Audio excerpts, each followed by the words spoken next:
एगो बेटवा कहले भाई से अरे ऊंची पहाड़ ये मैया ए भाई अरे तू तो ऐसा जगह में बैस गल बारू कि वहां जाए खातिर बड़ाऊ जतन करे के पड़ता आ वही सबके गल माने इतना आसान नहीं है। बेटवा कहले भाई से अरे ऊंची पहाड़ ये मैया अरे कठिन डगरिया ये माई कोई ए माई कोई ए माई कैसे आई देखलो ना दुआर ए माई माई कैसे आई देखल ना दुआर ए माई कैसे आई देखल ना दुआर ए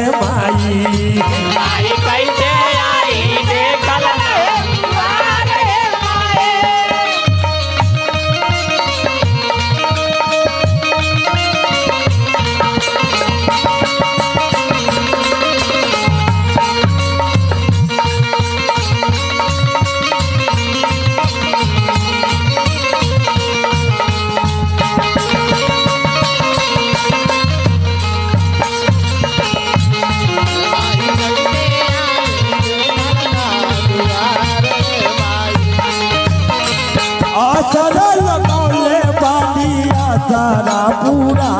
दो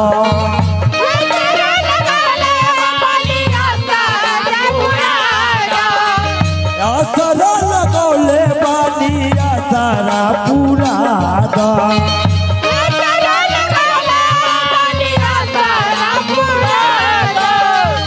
एक बार माई अपना चरण में बुला लो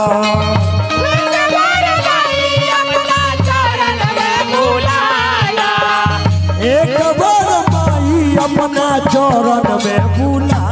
लो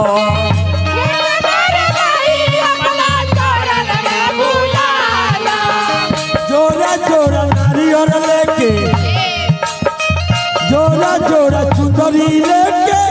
आई हम तुअरिया ए माई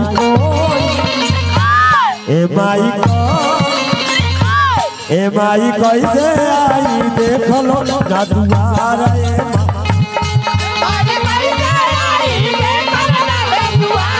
ए माई कैसे आई देखलो ना दुआर ए माई